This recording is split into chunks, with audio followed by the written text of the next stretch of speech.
Hello friends, welcome to Gomathi food channel. இன்றைக்கி வீடியோவில் ஒரு சூப்பரான அட்டகாசமான ஒரு ஸ்வீட் ரெசிபி தான் நம்ம பார்க்க போகிறோம். நல்ல சுவையான அவல் லட்டு எப்படி பண்ணுறதுன்னு பார்க்கலாம். ரொம்ப ஈஸியாக செஞ்சிடலாம். ரொம்ப சாஃப்டாகவும் ரொம்ப சூப்பராக டேஸ்ட்டாகவும் இருக்கும். கண்டிப்பாக ட்ரை பண்ணி பாருங்கள். இந்த அவல் லட்டு செய்கிறதுக்கு அடுப்பில் கடாய் எடுத்து வச்சுக்கலாங்க. நான் ஒரு 2 கப் அளவுக்கு நல்ல கெட்டியான வெள்ளை அவல் நான் எடுத்திருக்கேன். இது கூட ஒரு 7-8 பாதாம் சேர்த்துருக்கேன். இது லைட்டாக கொஞ்சம் முறுமுறுப்பு தன்மை வர வரைக்கும் நம்ம அவலை நல்லா வறுத்து எடுத்துக்கணும்.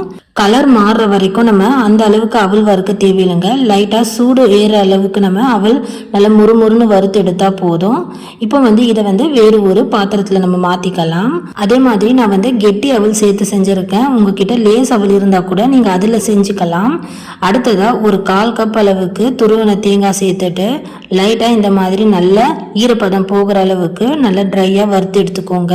நம்ம இந்த மாதிரி தேங்காவை வறுத்து எடுத்து செய்யும் போது நமக்கு லட்டு ஒரு 4-5 நாள் வரைக்கும் கெட்டு போகாமல் சூப்பராக இருக்கும். இப்போ தேங்காய் துருவலையும் தனியாக வேறு ஒரு கிண்ணத்தில் மாற்றிக்கோங்க. அடுத்ததாக ஒரு பேனில் 1/2 கப் அளவுக்கு வெல்லம் சேர்த்துருக்கேங்க. இது கூட ஒரு 1/2 கப்பில் இருந்து 3/4 கப் அளவுக்கு நீங்கள் தண்ணி சேர்த்துக்கோங்க. வெல்லம் கரைஞ்சி வர வரைக்கும் கொதிக்க வச்சு எடுத்தா போதும். நான் உருண்டை வெல்லம் எடுத்திருக்கேங்க. இதை நல்லா கொதிக்க வச்சு தனியாக ஒரு பாத்திரத்தில் வடிகட்டி எடுத்துக்க போகிறேன்.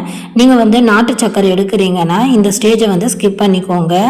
ஃப்ரெண்ட்ஸ், அடுத்ததாக நம்ம அவல் நல்லா வறுத்து ஆற வச்சுருந்தோம்ல, அதை மிக்சி ஜாரில் சேர்த்துக்கலாம். சேர்த்துட்டு இது எந்த அளவுக்கு நம்மளால் நைஸாக அரைக்க முடியுமோ அந்த அளவுக்கு நைஸாக அரைச்சி எடுத்துக்கோங்க. இப்போ அவல் நான் இந்த அளவுக்கு நல்லா நைஸாக அரைச்சி எடுத்துருக்கேன்.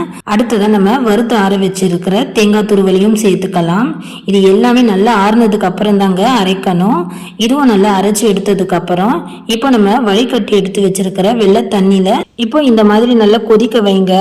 நல்லா கொதிச்சு வர டைமில் நம்ம கேஸ் மீடியம் ஃப்ளேமில் மாற்றிட்டு இப்போ நம்ம பொடி பண்ணி வச்சுருக்கிற அவலையும் இதில் சேர்த்துக்கலாம். சேர்த்துட்டு நல்லா கலந்துக்கலாங்க. கேஸ் மீடியம் ஃப்ளேம்லேயே வச்சுட்டு நல்லா கலந்துக்கோங்க. அவல் நல்லா உடனே தண்ணி இழுத்து உடனே நமக்கு கெட்டிப்பட ஆரம்பிக்கும். இப்போ பார்த்தீங்கன்னா தண்ணி ஓரளவுக்கு நல்லா வற்றி நல்லா இந்த மாதிரி கெட்டிப்பட ஆரம்பிச்சிடுச்சு. இந்த அளவுக்கு நல்லா கெட்டியாக திக்காக வந்ததுக்கப்புறம் நம்ம ஏலக்காய் பொடி சேர்த்துக்கலாம். ஒரு 1/2 ஸ்பூன் அளவுக்கு ஏலக்காய் பொடி சேர்த்துட்டு இதுவும் நல்லா கலந்துக்கலாம். ஃப்ரெண்ட்ஸ், நான் இன்றைக்கி அவல் லட்டில் வெல்லம் கரைச்சி வடிகட்டி சேர்த்து செஞ்சுருக்கேன். சப்போஸ் நீங்கள் நாட்டு சக்கரை சேர்க்குறீங்கன்னா நம்ம ஃபஸ்ட்டு அவல் அரைச்சோம்ல, அதுக்கு அடுத்ததாக நம்ம துருவின தேங்காய் அரைச்சோம். அதுக்கு அடுத்ததாக நம்ம தேவையான அளவுக்கு நாட்டு சக்கரை சேர்த்து நம்ம அரைச்சோம்னா நம்ம லட்டு பிடிக்கிற பக்குவத்துக்கு நமக்கு கரெக்டான பக்குவத்துக்கு வந்துடும். சப்போஸ் நீங்கள் வெல்லம் பயன்படுத்தாமல் நாட்டு சக்கரை சேர்த்து செய்ய போகிறீங்கன்னா அப்படியே டைரெக்டாக அரைச்சிக்கோங்க. உங்களுக்கு கரெக்டான பக்குவத்துக்கு லட்டு பிடிக்க வந்துடும். ஃப்ரெண்ட்ஸ், நம்ம ஃபைனலாக கொஞ்சமாக நெய்யில் முந்திரி வறுத்துட்டு லட்டில் சேர்த்துருக்கேன். இப்போ நம்ம சூடு கைக்கு பொறுக்கிற அளவுக்கு வந்ததும் நம்ம லட்டு பிடிச்சிக்கலாம்.